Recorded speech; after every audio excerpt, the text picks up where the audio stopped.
Welcome to the College Football Bros. I'm Michael Newman. And I'm Ryan Newman.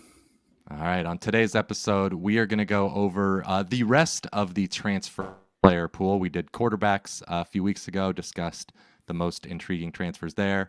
And for this top impact list of transfers for 2023, Ryan, each of us made a top 15 list on our own, combined them together, and we've got our top 10 here. So our lists were very different, so we can go over some of those differences as we get to it. Yeah.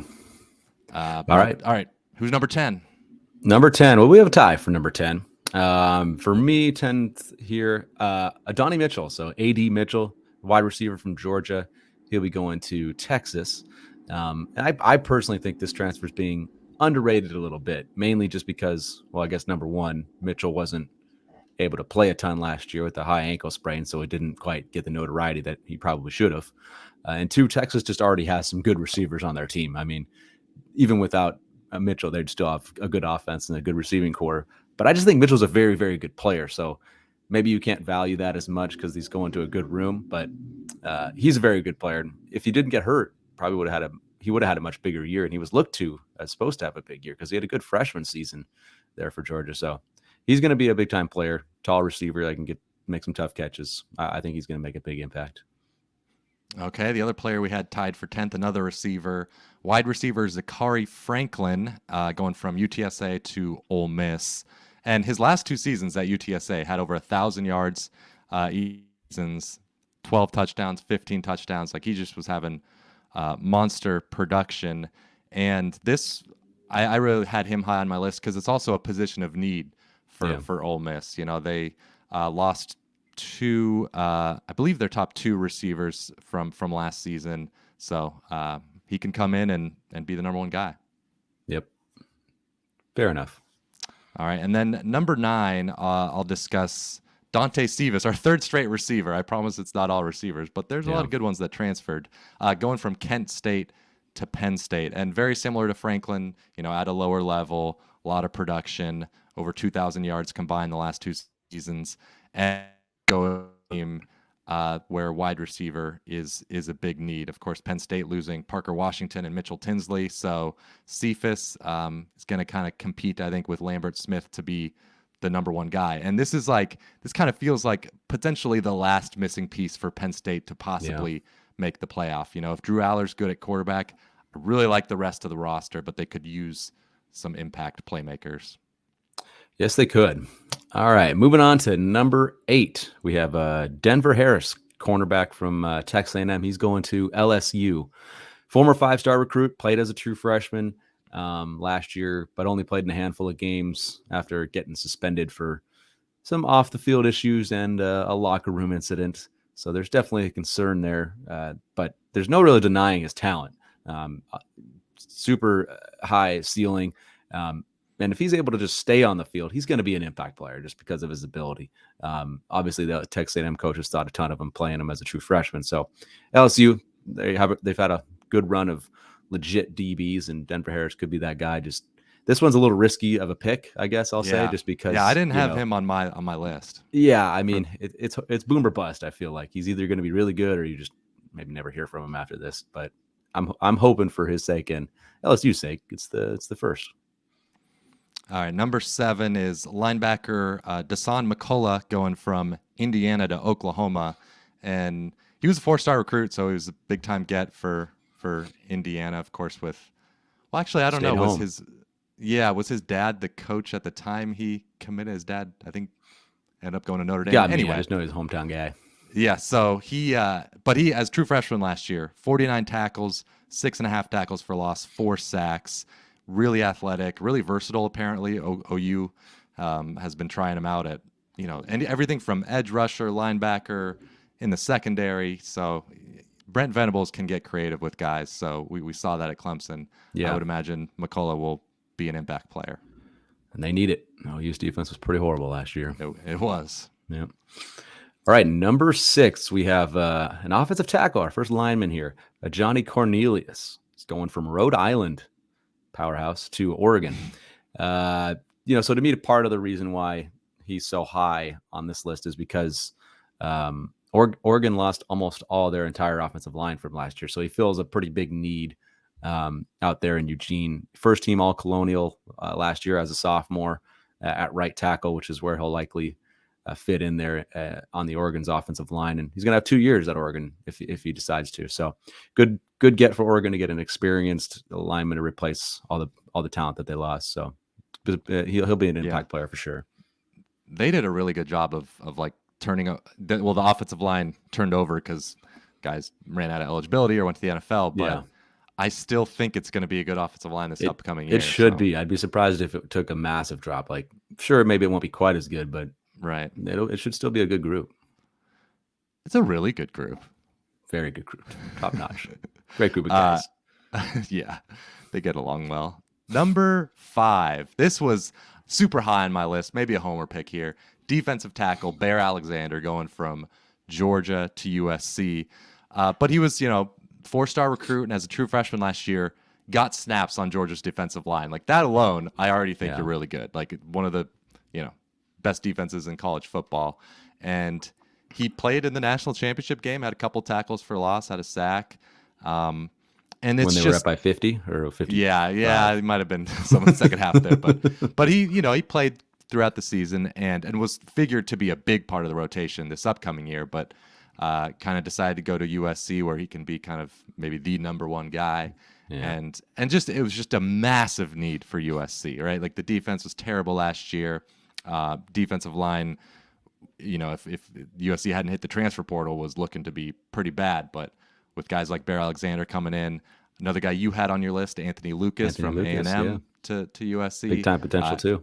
He didn't quite make the top 10, but Bear, he's a beast, or could be. Yeah, well, at worst, he's going to be a solid rotational player that just gives you depth, like at worst. So, that's you always love getting a big defensive tackle transfer like that. It's just makes you feel better. It's like, okay, we're not going to get, at least we're not going to get gashed left and right, Especially with, how USC's defense was last year. Yeah, exactly. It's kind of a relief. So, that was a big one. I'm with you there. All right, this next one stings. Linebacker Ernest Hausman. He's transferring from Nebraska to Michigan. Yeah, he's a Nebraska kid. He went to high school in Nebraska, and he had a really good freshman year in Lincoln. Definitely should be a big time player. So Michigan's going to get a good one here. He had 54 tackles on the season, but he really kind of came on late in the year. He had a 2-week stretch against Michigan and Wisconsin where he had 10 tackles at Michigan. So Harbaugh saw him up front and like, that's pretty good. And then 12 against Wisconsin. So he was really turning it on and just kind of proving, what he's going to show here in the future. And so this hurts as a Nebraska fan, but if you look at it, without those rose-colored glasses on, you're like, yeah, man, it's hard to blame the kid for doing it. Going to Michigan, NFL aspirations probably went higher, and chances increased, and playing for a national championship kind of caliber level. So sucks, but you kind of understand it. Totally. Like in the opposite way, when USC got Bear Alexander from Georgia, I'm like, okay, I might not have made that transfer, but I'll take it. Not quite the same comparison there. USC could be a national title team. Could be. At least playoff. I mean, you got Caleb and you have an amazing offense. Bears might think like, hey, all they need is a better defense, and I can do that. All right. Well, thank you for making me feel better. Yeah. You're welcome. Yeah, well, you guys were a play away practically from the playoff last year. So. Yeah. They have like 30-point plays in college football. I missed that. No. We didn't even lose by that much. Game. But yeah, one game. Caleb, if Caleb had stayed healthy. Exactly. Maybe. There you go. That's what I meant. Okay. Number 3 on the list, Devontae Walker. Poor Kent State. Another receiver from Kent State going to North Carolina. They really did lose so much. Their quarterback, 2 receivers, their coach. Head coach, lineman. They lost guys on defense. Like their coach didn't even leave for another head coaching job. He left to be an offensive coordinator. Rough. More money, but still. So, but North Carolina. So, first off, Devontae Walker, he had to split, of course, catches with Dante Cephas last year and still almost had 1,000 yards. And now he's going to be catching passes from Drake May, maybe second best quarterback in the country. I think he could have a monster year.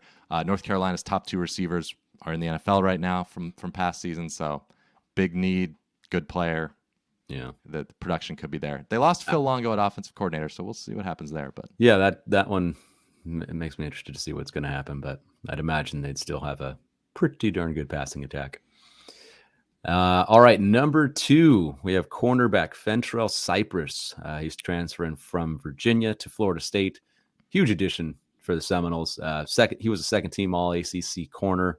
Arguably should have been first team. He led the country in pass breakups per game at 57 tackles. So he's a really, really good cover corner. So, when you pair a really good cover corner like him with some pass rushers like Jared Verse, Patrick Payton's going to I think he's going to kind of take his game to another level this year. FSU's pass defense should be pretty legit. So they're just loading up now. They're looking pretty good. Yeah. The expectations are extremely high there in Tallahassee. So anything less than what they did last year would be a massive disappointment. Yeah, we'll get to, in the honorable mentions, some more FSU guys, because he's the only FSU guy on the list here. But like, if this list went 15 deep, 20 deep, you'd have 3, 4, 5 Florida State guys. Yeah. You can make the argument for others, of course. Oh, easily. Yeah. I had at least 2 or 3 in my top 15. But number 1 is cornerback / wide receiver Travis Hunter, going from Jackson State, following Deion to Colorado. And, he was the former number 1 overall recruit in the country.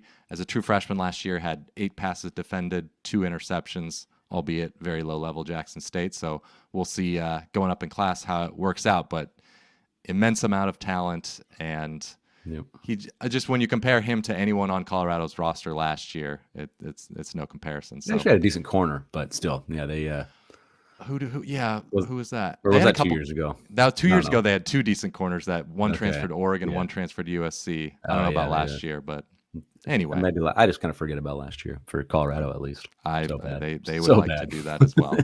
Yeah. So there you have it. Now for those on YouTube, I'll put up the full list. And full disclosure, Ryan and I were starting to record this, and I went, "Oops, I forgot to make the full list here." So I made this very quickly, and that is one of the uglier images. Like your wife Sarah, the artist and the designer, would not be pleased with your performance here. No, it is it's just difficult to read. There's a lot of letters. There's no difference in colors. It's all caps. And it's all caps. Yep. Everything about it is not good. There's probably a typo or 2 on there, but couldn't find one. But I know we did look briefly, so maybe not. Anyway, the audio listeners don't care about this. So let's talk about the snubs. Who were the highest players on your personal list that did not make our combined list here? 2 USC guys, actually. For me, was number 1 was Dorian Singer, the wide receiver transferring from Arizona to USC. I mean, I know USC is not short on talent at receiver, but he was a big time player in the Pac-12 there. So, I'd imagine he'd have some big years there still.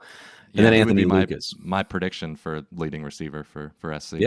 Yeah. So huge value.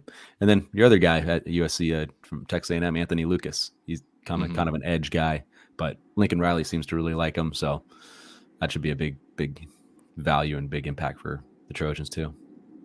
Okay, some guys on my list. I had Dominic Lovett, receiver going from Missouri to Georgia. Yeah. Carson Steele, running back, Ball State, super productive there. Now he's at UCLA. I think he could have a huge year in that offense. Javion Cohen, tackle, going from Bama to Miami. And I don't know, there's a couple players in Ohio State secondary. Florida State had so many other players, like we said. Keon Coleman. Jaheim Bell. So I mean, this is, our lists were so different because there's no clear pecking order. Like, you could go 25 deep on this list, and at least not a huge drop off from 10. And how do you value like needs versus just quality of player? That's another thing too. But potential versus a guy that's had good production at a lower level. Which do you like the 5-star that transferred, or the guy who wasn't highly recruited? But yeah, exactly.